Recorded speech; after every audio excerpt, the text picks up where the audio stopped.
Hello आणि नमस्कार विद्यार्थी मित्रांनो. माझं नाव सिद्धेश्वर कोंगे. तुमच्यापैकी बरेच विद्यार्थी म्हणजे या यूट्यूब चॅनलला फॉर द फर्स्ट टाइम हा व्हिडिओ बघत असणार आहेत आणि तेही माझ्या चेहऱ्यासोबत.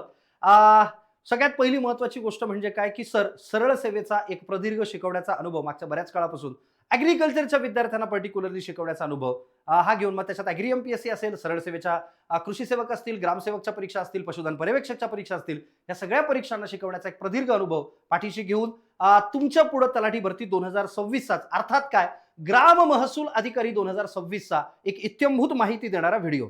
सध्या सगळ्यांसमोर एक मोठा यक्ष प्रश्न पडलाय. सर हे सगळेच व्हिडिओ टाकतायत पण परीक्षा नेमकी कधी? दुसरा मुद्दा, परीक्षा नेमकी कोण घेणार? सर आयबीपीएस घेणार, टीसीएस घेणार का तिसऱ्यात महत्वाचा मुद्दा एमपीएससी घेणार? हा सगळ्यात मोठा एक यक्ष प्रश्न विद्यार्थ्यांच्या समोर सध्या आहे. पण काळजी करू नका, एक एक व्हिडिओनी स्टेप बाय स्टेप मी तुमच्या समोर या सगळ्याच गोष्टींची माहिती डेफिनेटली तुमच्या समोर घेऊन येणार आहे. त्याच्यामुळं एक तर सगळ्यात पहिल्यांदा नवीन असाल तर व्हिडिओ लाईक करायला विसरू नका, चॅनलला सबस्क्राईब करायला विसरू नका, कारण इत्थंभूत माहितीचे आणि माहितीपूर्वक व्हिडिओ हे पहिल्यांदाच तुम्हाला या माध्यमातून, या प्लॅटफॉर्मच्या माध्यमातून बघायला मिळणार आहेत. सर तलाठी भरती 2026 असं जरी सगळ्यांनी हेडिंग देत असतील तरी सुद्धा ग्राम महसूल अधिकारी, बघा जोपर्यंत आपण स्वतःला इज्जत देत नाही तोपर्यंत बाकीचे लोक पण आपल्याला इज्जत देणार नाहीत. त्याच्यामुळं आता ही सवय मोडावी, तलाठी भरती म्हणण्यापेक्षा ग्राम महसूल अधिकारी, कारण खरंच कार्य तेवढं मोठं आहे. गावाखेड्यात जाऊन गावातल्या गावकऱ्याचं, वारीच्या वारकऱ्याची सेवा करण्याची एक इत्थंभूत प्रक्रिया आणि एक पद, एक जबाबदार पद हे येणाऱ्या पुढच्या ग्राम महसूल अधिकाऱ्यांसाठी वाट बघत आहे. त्याच्यामुळं ह्या व्हिडिओच्या माध्यमातून की सर परीक्षा कशी होणार, पात्रता कशी असते, आयबीपीएसनी घेतलं तर काय, एमपीएससीनी घेतलं तर काय, असे सुद्धा व्हिडिओ याच्यानंतर मी तुमच्यासाठी घेऊन येणार आहे. पण तत्पूर्वी आपण पाहणार आहोत तलाठी भरती 2026 अर्थात ग्राम महसूल अधिकारी VRO या परीक्षेचं स्वरूप याच्या आधी कशा पद्धतीचं होतं, आता कशा पद्धतीचं असू शकतं, वयोमर्यादा, अभ्यासक्रम, कारण 2023 मध्ये वयोमर्यादा ही सगळ्याच विद्यार्थ्यांना 2-2 वर्षांनी वाढवून देण्यात आली होती. ती वयोमर्यादा कशी असू शकते, अभ्यासक्रम कशा पद्धतीने असू शकतो, या ग्राम महसूल अधिकाऱ्याचं नाव जरी आता या पदाचं बदललेलं असेल तर आता या पदाला साधारणतः वेतन किती असतं, शैक्षणिक पात्रता किती आहे, जे विद्यार्थी आधीपासून तयारी करतात त्यांना याचा थोडाफार अंदाज असतो. पण जे विद्यार्थी नव्याने आता तयारी करणार आहेत या सगळ्याच विद्यार्थ्यांसाठी काहीतरी नवीन आणि जुन्या विद्यार्थ्यांसाठी सुद्धा काहीतरी नवीन माहिती देणारा हा व्हिडिओ असणार आहे. तेव्हा जाऊयात सगळ्यात पहिल्यांदा पुढे आपण तलाठी भरती 2026 ग्राम महसूल अधिकारी VRO याच्याबद्दलची इत्थंभूत माहिती हळूहळू आपण एक पाहूयात. सगळ्यात पहिलं महत्वाचं काय सर, तलाठी किंवा ग्राम महसूल अधिकारी हे काय आहे? गावगाड्याचा कणा. महाराष्ट्रातील गट क या महसूल सेवेतील, म्हणजे जसं फॉरेस्ट आणि महसूल विभाग यांची जेव्हा कंबाईन परीक्षा होते त्याच्यातील महाराष्ट्रातील गट क हे महसूल सेवेची संपूर्ण माहिती देणारा हा व्हिडिओ आहे. आणि या व्हिडिओच्या माध्यमातून आपण तलाठी किंवा ग्राम महसूल अधिकारी याच्या बाबतीत संपूर्ण माहिती पाहूयात. सगळ्यात पहिल्यांदा तलाठी या पदाला सगळ्यात पहिलं तर अधिकृतपणे दिसायला थोडंसं अस्पष्ट दिसतंय मला असं वाटतं, कारण मराठी आणि त्याच्यात थोडा लाईट कलरचा फॉन्ट आलाय. पण ग्राम महसूल अधिकारी असे म्हटले जात आहे. यांचं काम काय काय असतं, जसं जमिनीच्या नोंदी ठेवणे, महसूल आणि कर गोळा करणे, शेत जमिनीच्या नोंदींचे व्यवस्थापन करणे, सरकारी योजना गावागावापर्यंत पोहोचवणे. म्हणजेच काय तर आपण एका पद्धतीनं हे पण म्हणू शकतो स्वार्थातून परमार्थ साधण्याचा मार्ग. सोप्या भाषेत काय तर प्रत्येक गावाखेड्यात आपल्या असलेल्या शासनाला प्रशासनाच्या माध्यमातून पोहोचवणे, तो म्हणजे कोण तर ग्राम महसूल अधिकारी. म्हणजेच काय मुख्य जमीन प्रशासक म्हणायला हरकत नाही. यांची प्रमुख कार्य सर एकदा थोडक्यात पुन्हा व्यवस्थित सांगितले तर जास्त बरं होईल. जसं उदाहरणार्थ काय जॉब प्रोफाईल आहे इंग्लिशमध्ये आणि मराठीमध्ये काय कार्यप्रणाली असते एखाद्या ग्राम महसूल अधिकाऱ्याची. सगळ्यात पहिलं गावातील जमीन, महसूल आणि शासकीय नोंदी या सगळ्यांचं व्यवस्थापन त्यांच्याकडेच असतं, ग्राम महसूल अधिकाऱ्याकडे असतं, अर्थात तलाठीकडे असतं. दुसरं, जर सपोज गावाकडे कुठं पंचनामे करायची गरज पडली, जसं पूर आला, वीज पडली आहे, पाऊस अतिवृष्टी झाली आहे, अल्पवृष्टी झाली आहे, अशा सगळ्यांमध्ये शेत जमिनीचा असलेला पंचनामा करणे, तो सरकारकडे पाठवणे, किती प्रमाणात नुकसान झालंय ह्या सगळ्या गोष्टींचा आढावा घेणारं एक महत्वपूर्ण पद म्हणजे काय तलाठी किंवा ग्राम महसूल अधिकारी.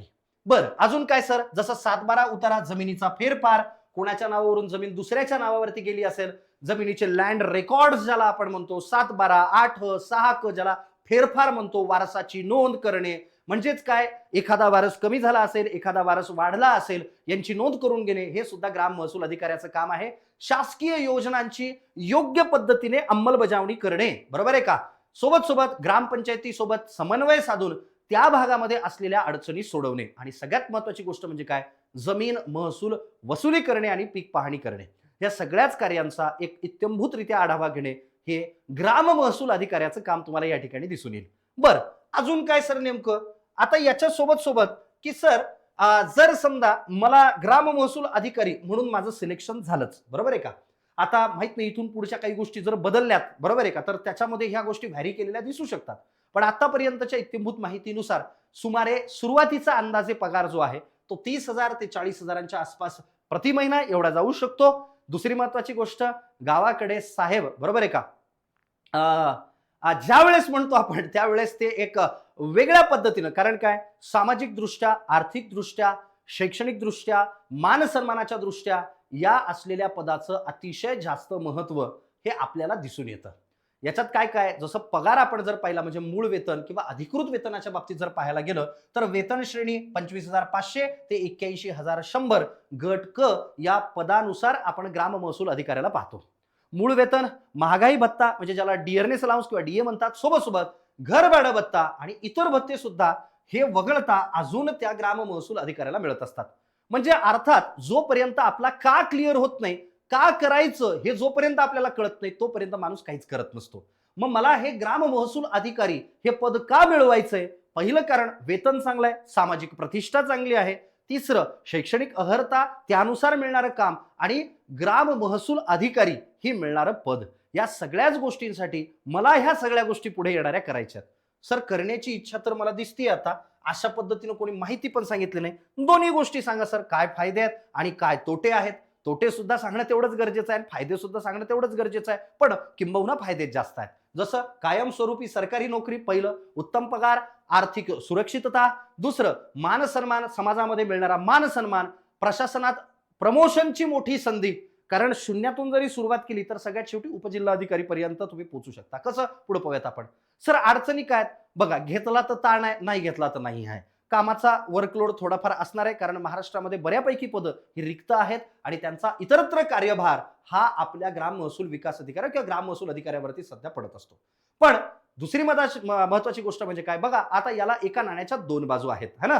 की आपण बघितलं तर लोकांशी सतत जनसंपर्क ही एक चांगली सुद्धा बाजू आहे, कारण काही लोकांना लोकांसाठी लोकांमध्ये राहून काम करायला आवडतं, तर काही लोकांना जनसंपर्क भिमुख लोक किंवा त्याच्या विरुद्ध बाजूला असणारी काही लोक आपल्याला पाहायला मिळतात. पण ज्या लोकांना लोकांमध्ये राहायला आवडतं, काम करायला आवडतं, अशा लोकांसाठी मला वाटतं हे अडचणी किंवा चॅलेंज नसून एक चांगलाच उपाय तुम्हाला या माध्यमातून पाहायला मिळतो. फील्ड वर्कचं मोठं प्रमाण आहे, कारण मी तुम्हाला सांगितलं, कारण काय आहे, दोन्ही बाजू तुम्हाला सांगणं हे गरजेचं आहे. तुम्हाला जर पगार देत असेल शासन तर त्यानुसार आपल्याला काम सुद्धा करावंच लागेल. बरं, म्हणजे आमचे सर नेहमी एक गोष्ट सांगतात, जया अंगी मोठेपण तया यातना कठीण. हे जाणवतं 100%, कारण तुम्हाला मान सन्मान आहे, पगार आहे, सगळ्याच गोष्टी आहेत, तरी यातना थोड्याफार भोगाव्या लागतील. पण सर मग आता याच्या नेमक्या पात्रतेच्या काय काय अटी असतात. शैक्षणिक पात्रता नेमकी काय आहे, कोणत्याही शाखेचा पदवीधर ज्याला मराठी भाषेचं ज्ञान असणे आवश्यक आहे. पहिल्यांदा लक्षात घ्या मी काय सांगतोय, मराठी भाषेचं ज्ञान असणं आवश्यक आहे. दुसरं, MSCIT म्हणजे संगणक ज्ञान असणं सुद्धा आवश्यक आहे. जर सर असं झालं की माझं सिलेक्शन झालं, माझ्याकडे सर्टिफिकेट नाहीये, मग अशा केसमध्ये पुन्हा पुढच्या 6 महिन्याच्या आतमध्ये जॉईनिंग झाल्यानंतर तुम्हाला ते सर्टिफिकेट देता येतं. पण मला असं वाटतं की बाबा prevention is better than cure. नंतर काय होणार आहे याच्यापेक्षा आता पूर्व काळजी घेतलेली कधी पण बरी ना. बरं, अजून काय सर, डोमासाईल सर्टिफिकेट आपल्याला लागेल, बरोबर आहे. उमेदवार हा महाराष्ट्राचा रहिवासी आपल्याला पाहिजे. मग याच्यासाठी काय पुरावे असतात, डोमेसाईल सर्टिफिकेट, बर्थ सर्टिफिकेट म्हणजे काय, जन्मदाखला ज्याला म्हणतो आपण, स्कूल लिव्हिंग सर्टिफिकेट म्हणजे काय, टीसी, आपल्या गावाकडच्या भाषेत टीसी. हा, वयोमर्यादा काय आहे सर, वय वर्ष 18 ते 38. 2023च्या ऍड मध्ये जर तुम्ही व्यवस्थित इत्थंभूतरित्या पाहिलं असेल तर वयोमर्यादा 2-2 वर्षांनी वाढवून देण्यात आली होती, पण वयोमर्यादा साधारणतः सध्या तरी 18 ते 38 अशाच पद्धतीने आपण पकडून चालूयात. सर मग एज रिलॅक्सेशन ज्याला म्हणतो, म्हणजे वयोमर्यादेमध्ये काही सवलत मिळते का, तर हो, ओबीसी प्रवर्गातील विद्यार्थ्यांना किंवा उमेदवारांना 3 वर्षांची सवलत, म्हणजे 38+3, SC ST कॅटेगरीतल्या विद्यार्थ्यांना +5 आणि दिव्यांग विद्यार्थ्यांसाठी 10 वर्षांची म्हणजे किंवा वयोमर्यादा मध्ये जी सवलत आहे ती या पद्धतीने पाहायला मिळते. मग त्याच्यामध्ये माजी सैनिक येतात, त्याच्यामध्ये खेळाडू येतात, या लोकांना याची 10 वर्षांची अतिरिक्त सवलत तुम्हाला पाहायला मिळेल. ओके, म्हणजे 10 वर्षांची म्हणल्यापेक्षा काय की माजी सैनिकांना एज रिलॅक्सेशन मिळतं, खेळाडूंना एज रिलॅक्सेशन मिळतं, दिव्यांगांना 10 वर्षाचं एज रिलॅक्सेशन मिळतं. ही वयोमर्यादेमध्ये असलेली सवलत आपल्याला पाहायला मिळते. आता याच्यानंतर थोडंसं पुढे जाऊन आपण पाहूयात की सर आरक्षण हे कशा पद्धतीचं असतं. सामाजिक आरक्षण ज्याला आपण म्हणतो SC, ST, OBC, NT, VJ आणि EWS या असलेल्या कॅटेगरी मधल्या विद्यार्थ्यांना ही सामाजिक आरक्षणाच्या माध्यमातून आरक्षण मिळतं.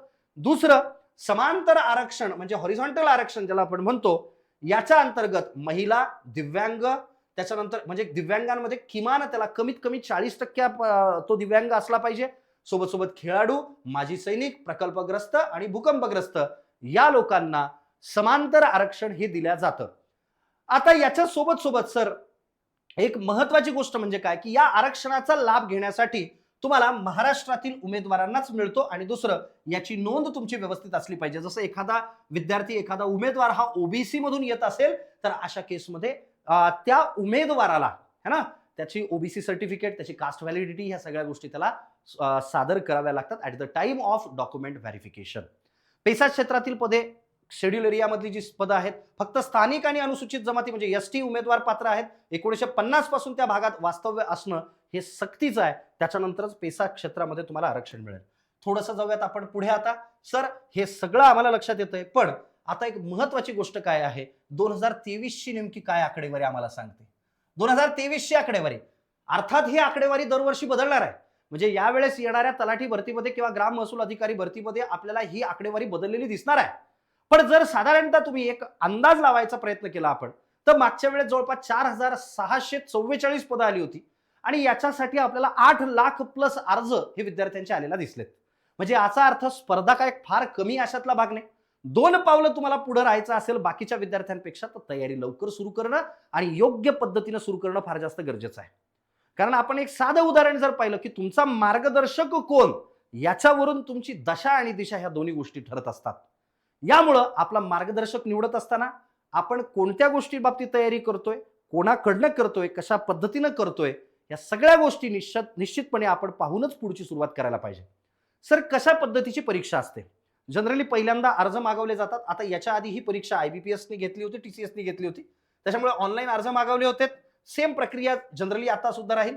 CBT म्हणजे कम्प्युटर बेस्ड एक्झामिनेशन ज्याला आपण म्हणतो, कम्प्युटर बेस्ड टेस्ट. म्हणजे कम्प्युटर बेस्ड टेस्ट मध्ये CBT परीक्षा, त्याच्यासोबत सोबत नंतर लागली होती मेरिट लिस्ट, मग कागदपत्र पडताळणी आणि त्याच्यानंतर अंतिम निवड.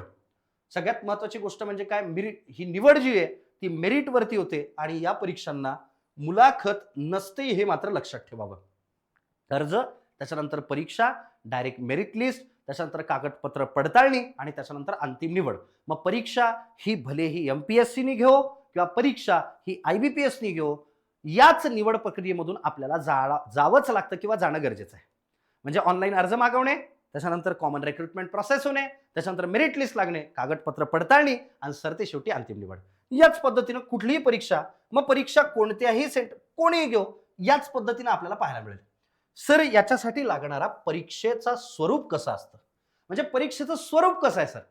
4 महत्वाचे विषय आपल्याला याच्यामध्ये पाहायला मिळतात. त्याच्यात सब कॅटेगरीज आणि त्याचा इत्यंभूत सिलेबस जो आहे तो पुढच्या व्हिडिओमध्ये आणि मागच्या प्रश्नपत्रिकांना अनालिसिस करून मी तुम्हाला पुढच्या व्हिडिओमध्ये सांगणार आहे. म्हणून पुन्हा पुन्हा सांगतोय की तुम्ही या व्हिडिओला लाईक नक्कीच करून ठेवा. तुमच्या अडचणी या कमेंट बॉक्समध्ये सुद्धा सांगून ठेवा आणि याच्या सोबत सोबत त्याच विषयांना घेऊन मी पुढचे व्हिडिओ सुद्धा तुम्हाला या युट्यूब चॅनलवरती देईन. आता जसं उदाहरणार्थ सगळ्यात पहिल्यांदा गणित व बुद्धिमत्ता. लहानपणापासून आपल्यापैकी जवळपास बऱ्यापैकी लोक असे आहेत की ज्यांना गणित व बुद्धिमत्ता हा विषय आपल्याला बऱ्याचदा आवडतच नाही की सर गणित सोडवायची आहेत का, बुद्धिमत्ता चाचणी पुन्हा बघायचंय का. पण या ठिकाणी येणारं गणित बुद्धिमत्ता हे पर्यायाने सोपं असतं. त्याच्यामुळे कशा पद्धतीने तयार करायची, कशा पद्धतीने, यावर सुद्धा मी पुढे व्हिडिओ टाकणार आहे. आता दुसरा विषय काय आहे, मराठीमध्ये मराठी व्याकरण, याच्यासोबत सोबत सामान्य ज्ञान है ना, याच्यासोबत सोबत इंग्रजी. ह्या 4 महत्वाच्या विषयांवरती हा असलेला पूर्ण डोलारा उभा आहे. सर नेमकं परीक्षांचं स्वरूप पाहत असताना याला प्रश्न किती येतात, नेमकं परीक्षांचं स्वरूप पाहत असताना कशा पद्धतीचा परीक्षा पद्धती आहे. पहिलं ऑनलाईन टेस्ट झाली होती याच्या आधी, बरोबर आहे का. MPSC ने घेऊ का, IBPS ने घेऊ किंवा TCS ने घेऊ, जनरली परीक्षा ही ऑनलाईन होण्याची शक्यता दाट असते. दुसरं काय की 100 प्रश्न 200 मार्क बरोबर आहे. आणि याच्यासोबत 2 तास. ही परीक्षा पद्धती याआधी 2023 मध्ये आपल्याला पाहायला मिळाली आणि संभाव्याने हीच परीक्षा पद्धती पुढे पाहायला मिळण्याची शक्यता सुद्धा आहे. मी अजून सुद्धा हे म्हणत नाही की परीक्षा एमपीएससी घेते का आयबीपीएस घेते. त्या बाबतीत मी एक वेगळा व्हिडिओ या युट्यूब चॅनलवरती टाकणार आहे. पण पहिल्यांदा परीक्षेचं स्वरूप समजून घेऊयात. 100 प्रश्न 200 मार्क, अर्थात काय, मराठीला 25 प्रश्न 50 मार्क, इंग्लिशला 25 प्रश्न 50 मार्क, जनरल नॉलेजला 25 प्रश्न 50 मार्क आणि मॅथमॅटिक्स अँड इंटेलिजन्स अर्थातच काय गणित बुद्धिमत्ता चाचणी त्याला 25 प्रश्न आणि 50 मार्क्स असे 100 प्रश्न आणि 200 मार्क्स आणि 2 तास. आणि सगळ्यात महत्वाची गोष्ट म्हणजे काय की एका प्रश्नाला या ठिकाणी 2 मार्क तुम्हाला पाहायला मिळतात आणि कुठल्याही प्रकारचं निगेटिव्ह मार्किंग इथे पाहायला मिळत नाही. ओके, निगेटिव्ह मार्किंग पाहायला मिळत नाही, ही गोष्ट लक्षात ठेवा. परीक्षा सर लिहायची आहे नाही, परीक्षा ऑब्जेक्टिव्ह म्हणजेच काय बहुपर्यायी आपल्याला पाहायला मिळते. सर परीक्षा पद्धती सुद्धा मला समजत आहे. आता जरा मागचे कट ऑफ थोडंसं अनालिसिस करून सर तुम्हाला काय वाटतं. आता बघा मी पुन्हा एक वाक्य काय सांगतोय. हे अनालिसिस करत असताना बऱ्यापैकी मी वेगवेगळ्या भागांमध्ये लागलेले निकाल, तिथं असलेल्या जागा, तिथं असलेले कट ऑफ, तिथला असलेला म्हणजे या सगळ्या गोष्टींना अनालिसिस करून एक कॉमन गोष्टी मी तुम्हाला काही सांगतोय. पण हा अधिकृत कट ऑफ जो आहे हा प्रत्येक परीक्षांचा वेगवेगळा लागत असतो. मग परीक्षांचा कट ऑफ वेगवेगळा कसा सर. परीक्षा पद्धती, परीक्षेचा असलेलं किती डिफिकल्टी लेवल आहे, म्हणजे किती अवघड आहे परीक्षा, किती सोपी आहे याच्यावर डिपेंड करतं. परीक्षा पद्धतीवर डिपेंड करतं, किती उमेदवारांनी अर्ज केला याच्यावरती डिपेंड करतं आणि त्यानुसारच मग गुणतालिकाही लागत असते, म्हणजे त्यानुसारच मेरिट लागत असतं. जर याच्या आधी आपण पाहिलं तर ओपन कॅटेगरीमध्ये मी सांगतोय जस्ट 172 ते 180 गुणांपर्यंतचे पुढचे कॅन्डिडेट्स हे बऱ्यापैकी सिलेक्ट झालेत. ओबीसी मध्ये 170 ते 176, ईडब्ल्यूएस मध्ये 168 ते 173 गुण, एससी मध्ये 158 ते 170 गुण आणि एसटी मध्ये 150 ते 175 गुण. या पद्धतीने आपण पाहूयात की या पद्धतीने याच्या आधीचा लागलेला कट ऑफ किंवा या पद्धतीने याच्या आधीचे सिलेक्ट झालेले कॅन्डिडेट त्यांचा डेटा अनालिसिस केल्यानंतर तो एआय मध्ये एआय बेस्ड डेटा अनालिसिस केल्यानंतर या पद्धतीचे ट्रेंड्स आपल्याला मिळतात. पण सर मग यानुसारच मी अभ्यास करायचा का. तर नाही. प्रत्येक वेळेस मी काय सांगतोय तुम्हाला, परीक्षेची अवघड काठिण्य पातळी, परीक्षेमध्ये किती उमेदवारांनी फॉर्म भरलाय या सगळ्या गोष्टींवरती ते डिपेंड करत असतं. सर जर जिल्हानिहाय सर्वेक्षण केलं मागच्या 2023 पर्यंतचं तर आतापर्यंतचे लागले. कारण मी पुन्हा पुन्हा काय सांगतोय, जे काही कट ऑफ किंवा ज्या काही परीक्षा पद्धती म्हणजे परीक्षेची काठिण्य पातळी, उमेदवारांनी किती अर्ज उमेदवारांनी केला, त्याच्यापैकी किती उमेदवार गैरहजर होते, किती उमेदवारांनी पेपर दिला, या सगळ्याच गोष्टींवरती ह्या डिपेंड केलेला आणि काढलेला एक टेंटेटिव्ह अनालिसिस मी तुम्हाला सांगतोय. यावेळेस तसं असेलच असं नाही. मी मागच्या वेळेसचं अनालिसिस करून थोडंसं तुम्हाला सांगतोय. हाय कॉम्पिटिशन वाले पुणे, नागपूर, नाशिक, मुंबई, ठाणे हे हाय कॉम्पिटिशन वाले जिल्हे मागच्या वेळेस दिसले. त्याच्यानंतर अहिल्यानगर, आता अहमदनगर आलंय पण अहिल्यानगर, सोलापूर, कोल्हापूर, छत्रपती संभाजीनगर, सांगली हे आपल्याला तिथे दिसलेत की हे अप्पर मिड म्हणजे 168 ते 175 कॅन्डिडेट 75 गुणावाले कॅन्डिडेट सिलेक्ट झालेत. मीडियम नांदेड, जळगाव, सातारा, बीड, परभणी यामध्ये मीडियम कॉम्पिटिशन थोडी पाहायला मिळाली. लो कॉम्पिटिशन गडचिरोली, नंदुरबार, गोंदिया आणि चंद्रपूर या ठिकाणी थोडीशी लो कॉम्पिटिशन आपल्याला पाहायला मिळाली. पण यावेळेस ते तसंच असेल असं नाही. मी फक्त मागच्या गोष्टी तुम्हाला अनालिसिस करून काही गोष्टी सांगतोय. पुन्हा पुन्हा तेच वारंवार थोडंसं सांगितलेलं बरं. आता जाऊयात पुढे आपण थोडंसं. सर मागच्या वेळेसचा स्कोर हा थोडासा अनालिसिस करून आम्हाला सांगता येईल का. तो हो, 80% जास्त गुण मिळालेले विद्यार्थी हे प्रबळ दावेदार होते. 75% हा सुरक्षित टप्पा मानला गेला. 70% प्लस गुण अर्थात चांगली परिस्थिती मानली गेली आणि 65% गुण कमी मिळणे हे थोडीशी धोक्याची पातळी मानली गेली. याचा अर्थ काय, असलेल्या टोटल गुणांपैकी आपल्याला 80-90% म्हणजे अर्थात काय मेरिटमध्ये येणं फार जास्त गरजेचं आहे. तर अशा पद्धतीने आपण या सगळ्या गोष्टींना अनालिसिस केल्यानंतर सर परीक्षा जर आयबीपीएसनी घेतली तर काय, परीक्षा जर समजा एमपीएससीनी घेतली तर काय, सिलेबसमध्ये काही फरक पडेल का, एक्झाम पॅटर्न वरती काही फरक पडेल का. तर या बाबतीतला इत्थंभूत व्हिडिओ पुढे लगेचच तुम्हाला या युट्यूब चॅनलवर पाहायला मिळेल. म्हणून व्हिडिओला लाईक करून नक्की ठेवा, सबस्क्राईब करून नक्कीच ठेवा आणि तुमच्या ज्याही अडचणी असतील त्या कमेंट बॉक्समध्ये टाकून ठेवा. म्हणजे पुढच्या व्हिडिओमध्ये त्या सगळ्या अडचणींना नक्की मी तुम्हाला उत्तर देईल. अजून काही महत्त्वाच्या गोष्टी, एखाद्या वेळी परीक्षांमधून सिलेक्शन झालं याचा अर्थ ती शेवटचा टप्पा आहे असं नाहीये. परीक्षेमधून सिलेक्शन झाल्यानंतर सुद्धा आपण जी काही कागदपत्र तिथे सादर करणार आहोत त्याची पडताळणी करणं गरजेचं आहे आणि कागदपत्रे 100% अचूक असल्यानंतरच आपलं सिलेक्शन झालंय असं आपल्याला मान्य करावं लागतं किंवा मान्य आपण करतो. चालेल. तर व्हिडिओ पुन्हा एकदा सांगतोय, आवडला असेल तर लाईक करा. पुढच्या व्हिडिओमध्ये भेटूयात. तोपर्यंत all the best. Thank you so much.